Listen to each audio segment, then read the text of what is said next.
Blog Talk Radio.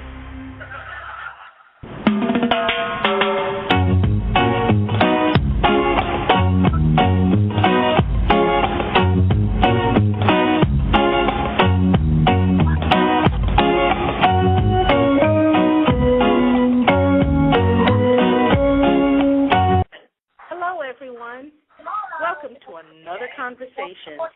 Today is October 31st, which is Halloween.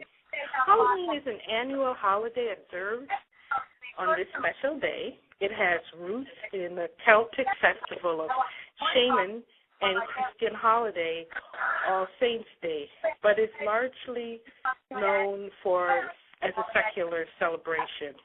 Common Halloween activities include trick-or-treating, wearing costumes, attending costume parties, carving jack-o'-lanterns, ghost tours, bonfires, apple bobbing, visiting haunted houses, and committing pranks, telling ghost stories or other frightening tales, such as watching horror films.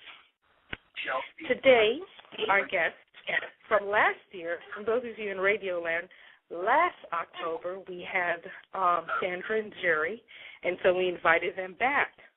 Sandra and Jerry Fraser are master psychics, channelers, Reiki master teachers of the metaphysics, and practitioner of spiritual magic. And they spell magic magic. And they will tell you about that later on. They are a jack of all trades and masters of all. Jerry was born in Paterson, New Jersey, of Jamaican parentage. His readings are accurate, and he is able to tap into another dimension to access information from loved ones who have passed and other interdimensional beings. Sandra was born in Kingston, Jamaica, and in her early teens, she migrated to the U.S. with her mother and brother. Her abilities mirror those of Jerry.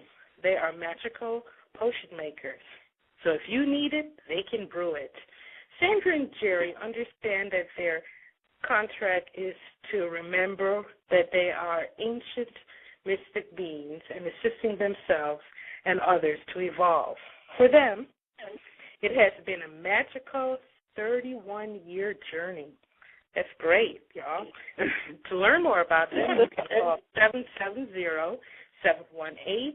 770-718-7243 or 770-296-9048. Our other guest is Tamika Reid. She was born in Jamaica and has a lot of her roots, and that's in quotes, y'all. Tamika has always been curious with the other side of life. As a child, she remembers playing into the Obia man's yard in Jamaica. She calls her craft earth magic. She is very versed in many spiritual systems. Tamika, would only practice high spiritual magic. If you need a magical spell, she is your root doctor. And her phone number is 770-383-2121. So welcome back, Jerry and Sandra. We really appreciate it. You stayed in time with us today. We appreciate you asking. Thanks.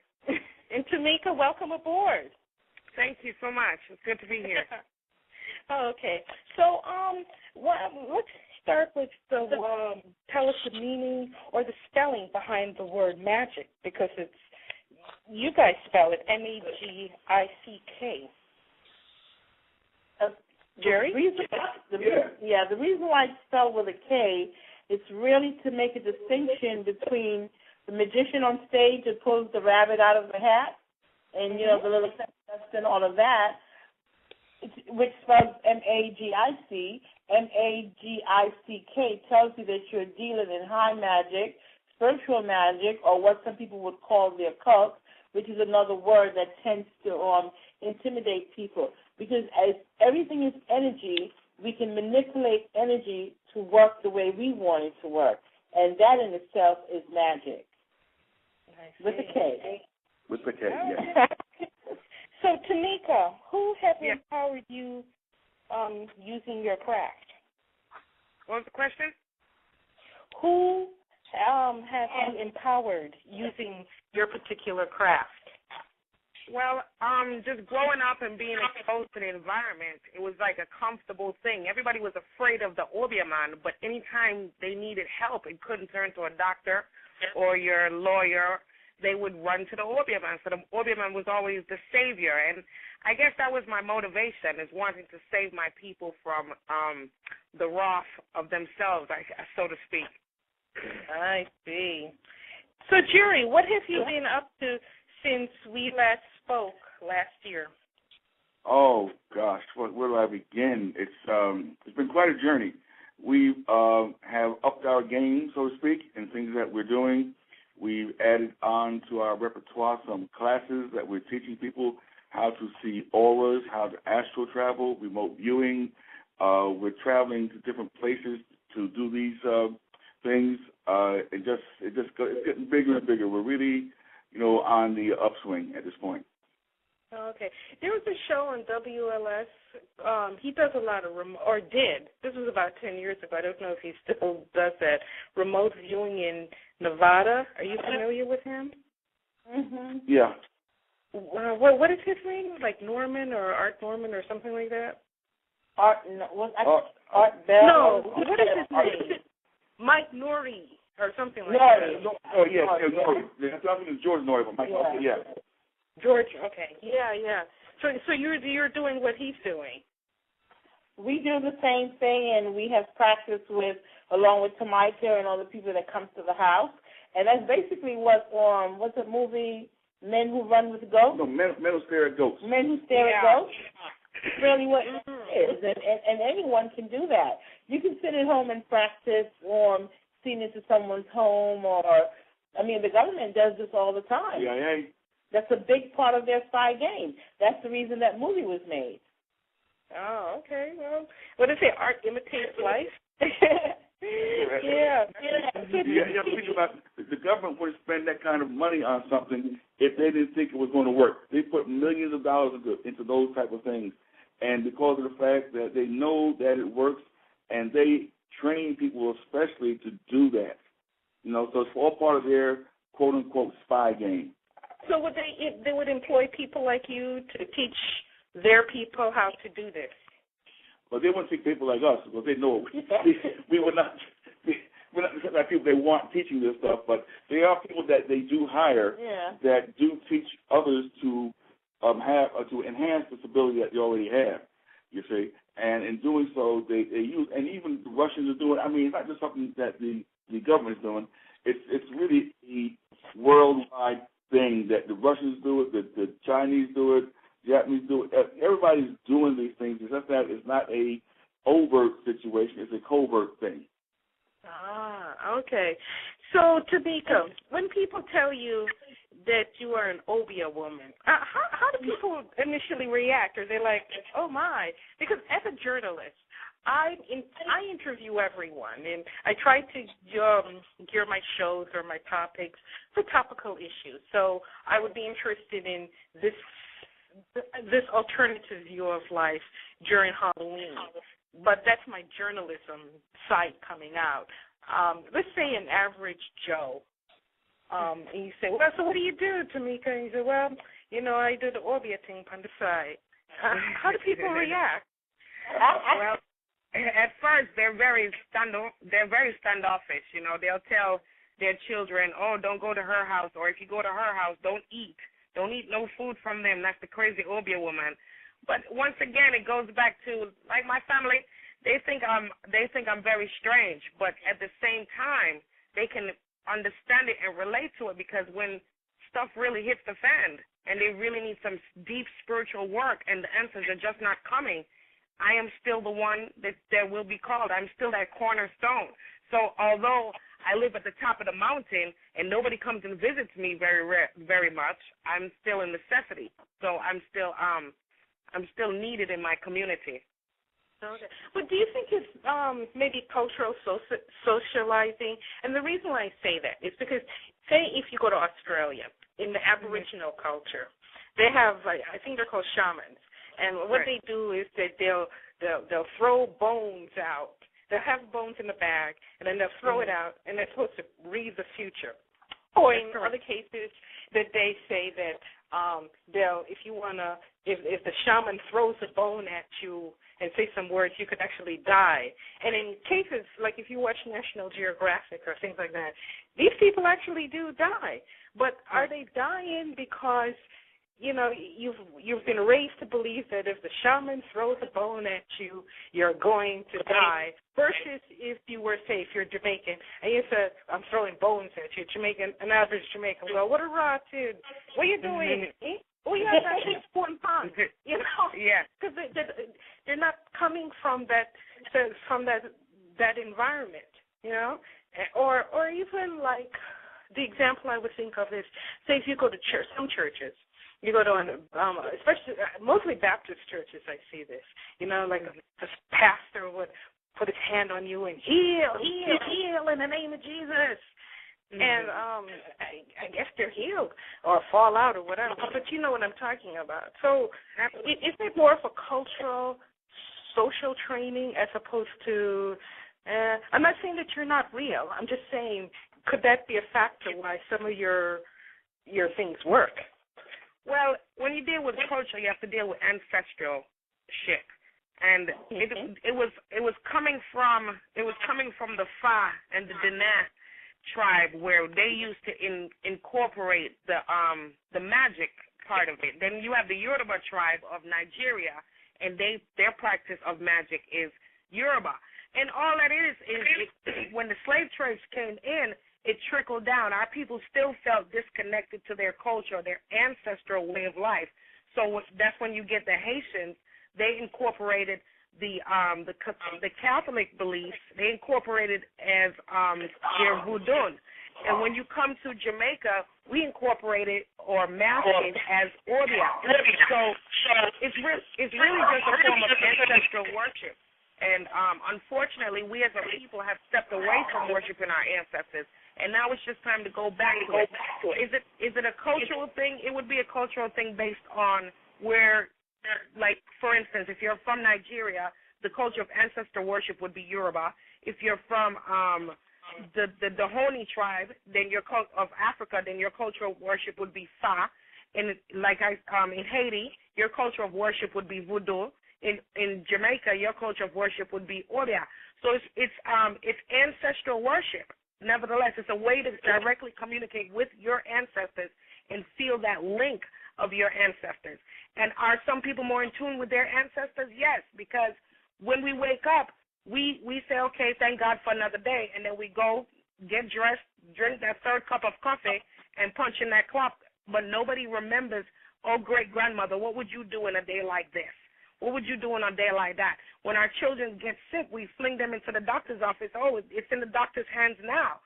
But back in the days, we used to heal ourselves because we knew this magic because it was passed down from ancestor to ancestor. So is it a cultural thing? It can only be separated if you separate ancestralship, in my point of view. I see. So, Sandra, where did you get your training? Because it sounds like, based on your intro, you seem to have multi-talent. You're multi-talented in these trades. So do you do Reiki 101 at one person and then, I don't know, faith healing at another person? I mean, how were you able to learn all these crafts? Well, originally, what we say to everyone, these abilities or these ancient memory, as Tamika says, ancestral memory, is in us. Or each person's ancestor might have done different things.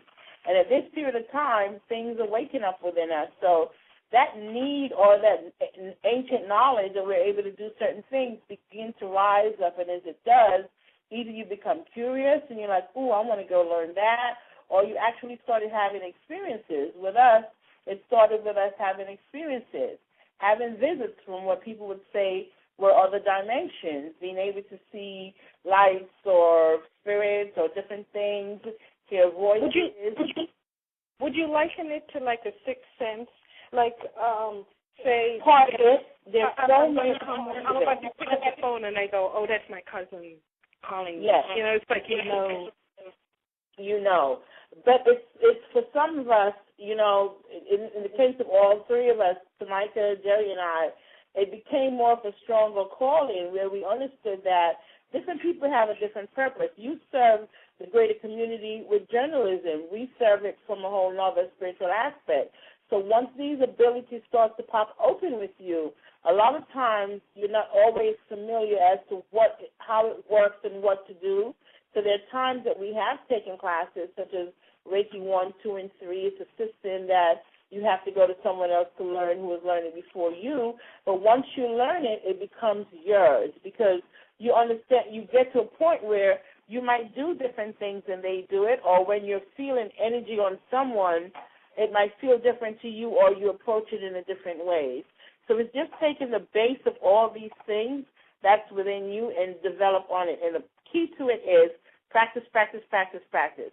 The more readings you do, the more Reiki therapy, the more crystals, the more magic, or potions or all the stuff that all three of us do, the more you do it, the better you become at it. So, Jerry, you're going to tell us how we're going to win the lottery? Because I know everybody wants to learn that. I'm saying this is, now, don't tell nobody else. It's just between me and you. Nobody else can know this. Yeah, community. I'm going to give you these numbers, and I guarantee you these numbers will hit. You ready? Okay. 1, 2, 3, 4, 5, 6, 7, 8, 9, 10. Any one of those numbers will hit. Any one of those numbers are guaranteed to hit. So, okay. So, okay. Do you guys also do the numerology thing too, or no? We're starting to investigate that as well, because we realize that there is power in numbers. Everything deals with numbers. You can't get away from numbers. No matter who you are, no matter what society that you're in, you have to deal with numbers. And once we start to look into the spiritual magic of numbers, we'll be able to give you more information on that maybe next time that we talk. But we're definitely in on that. It's good call. And that's what happens too. As I want to make a point that Tamika is 31 years old. That's very young. For wanting to be involved and waking up and wanting to do something like this. And for me, I would really hope that it would encourage younger people to know that you have another out, and there's another outlet other than the other things that people are doing. And it's a very satisfying and very, high vibration type of thing. But, the numerology, I don't know a lot about it. I just know the basics, and that's something that Jerry has become real interested in the last couple of weeks. So I guess you can dig into that. Yeah. Oh, yeah. But Tamika, why do you think people are so fearful? I mean, okay, I interview a lot of people, and I've interviewed Jamaican celebrities, and some of them have told me that they do visit when them records now bust. Said I'm gonna visit Orbia, and I said, hey, don't. It's like, don't tell you. They don't want to admit it. And one of them who told me that in a private conversation, I mean, he was popular for a little while, so I don't know. I mean, what, do you have to, keep going back to the Obeah man to get, a fix-up? Because he hasn't really done anything in a while. So I'm just kind of, how does this work here? Well, I mean, you have celebrities ever come to you and say, "Man, my movie's not working. Let me move on the music for bucks again." Absolutely. In fact, musicians and politicians are the best customers in Orbia. I've heard that. It's one of the particular. I won't ask that initial, but there was one famous politician who used to go to the head wrap man. You know who I'm talking about? Oh yeah, all of that. Don't tell me, please. Well, we'll keep that on the down low. Oh yes, because they want to make sure that their path is clear. They want to make sure that they're nobody's coming in on the sly and going to take their position. They want to maintain their position of power. So they come to the Orbia man and say, look, what can you do to help me along this way? Well, with the head wrap man, him still lose stream pause, so I don't know if that's it looked like it wasn't visiting him Orbia person often enough. It just wasn't making enough visits. Because a lot of times, some of these spells that we'll do, they do have an expiration date. And people don't realize that. Time don't really exist, but we use natural herbs and natural spices from nature. And if you pick a leaf off a tree, it's going to stay healthy for a little while, then it's going to die. So it's like a lot of people think, oh, me have the mojo bag, yeah. Yeah, but when was the last time you're going to get a new one? Wow. And people don't realize that. Man, my cousin, she went to, I think it was Ghana, and she came back with a juju bag. So is that what you guys do? You do the juju bag thing? Well, it depends on what you really want to work with. Juju bags and candle work and stuff like that. That's at the top. That's icing on the cake. But it can get real serious and real deep. It depends on what kind of work you're looking for. But quite often in America, I've noticed a lot of people want love spells, love spells, love spells. When will I get married? But the thing, it's interesting you brought that up about the love spell thing. Anthony D, he had a song called, "No God to want will be a man to make them tire." But the thing is that shouldn't love be natural? Because you yourself just told me that after a while it wears off.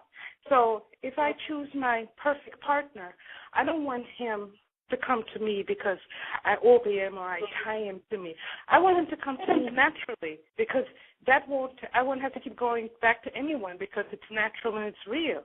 Isn't that the best way? Absolutely, that is the best way. That is the best way. And a lot of times, a lot of people don't realize, okay, I can go talk to ancestors for you, and they can give me a potion that will make this love go smoothly, but is this what your ancestors really want for you? What if your ancestors find out that if you stay celibate for a while, then you're actually going to marry that doctor or that lawyer? But we get so emotionally caught up with our everyday activities that we don't realize that. We don't spend time to actually say, man, I like that guy now, but he just doesn't like me back. Maybe ancestors have somebody better for me in the future. But based on emotions, they run and they want the work done. And that's my job to take care of the people. But is there a conscience? I'm not saying that what you're doing is wrong. I'm just saying if somebody comes to you and says, "Oh, I want son John Smith, I have to love me off." But and you yourself told me that this thing is only temporary and you have to kind some of them is only temporary. Some of them is only temporary. But I find with my younger clients, I will try to counsel them, and tell them, basically what I just said. Perhaps ancestors have somebody better in your future. And with my younger clients, I find that they're more, they'll take what I have to say and strive. But the older ones, they're the ones who are steadfast and they're stuck in their ways. And they want it and they want it now. They're not waiting for tomorrow. They want it now. So, it depends on the type of character that you're dealing with. Some people will take my counseling and accept it for that and thank me for it. And there's others that look at me wide-eyed like, okay, woman, you going to do it or what? So it just depends on the character of the individual. Well, this has definitely been a good, interesting experience to learn about the type of things. So, Jerry, do you have any, if somebody wants to contact you and Sandra, how would they do it? Well, they can call us at, my number is 770-715-7243.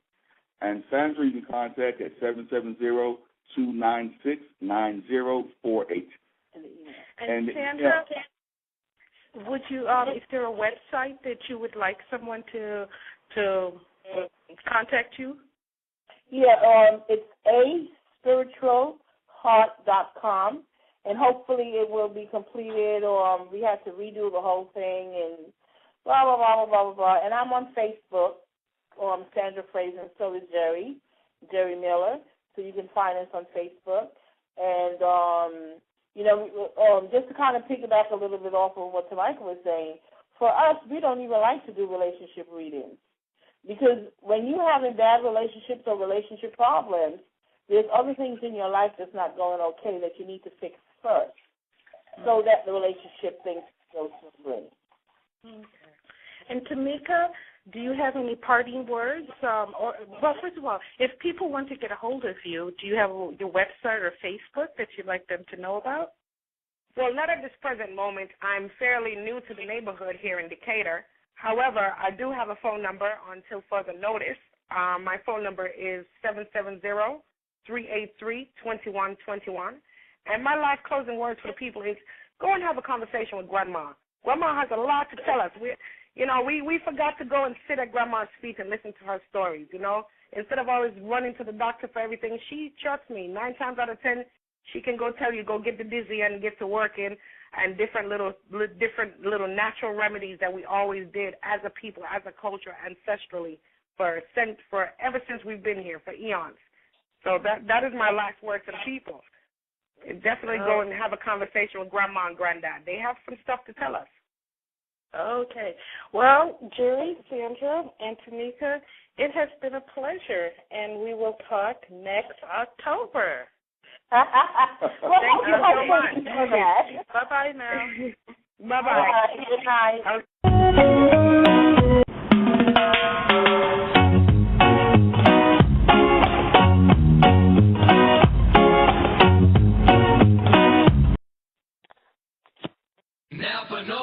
A Napa guy knows that by the foot, there's no better ride than an old station wagon. Room for 6 people facing forward, 2 people facing backward, and a whole lot of luggage, lumber, and bicycles haphazardly strapped to the roof. If you can parallel park that beast, you can park anything. And with some quality parts and a little Napa know-how, you can keep your land ship running longer, stronger. It's not obsolete. It's a rare treasure. That's Napa know-how. Napa know-how. Jimmy John's, America's #1 sandwich delivery, fast Ed speaking. I'm on my way. I'm in the backyard here, Ed. Wow, you are fast. Yes, sir, freaky fast and freaky good, but I gotta say, I've never delivered to a dude in a doghouse. Well, I'm definitely in the doghouse. I thought in the doghouse was just an expression, a figure of speech. Well, the doghouse is a very real place. How long are you condemned to your canine quarters? Too soon to tell, but on the bright side... The doghouse has a bright side. Yeah, the wife can't throw a lamp this far. Oh, I guess she's been working out. Order Jimmy John's sandwich delivery today. Jimmy John's. Freaky fast. Freaky fresh.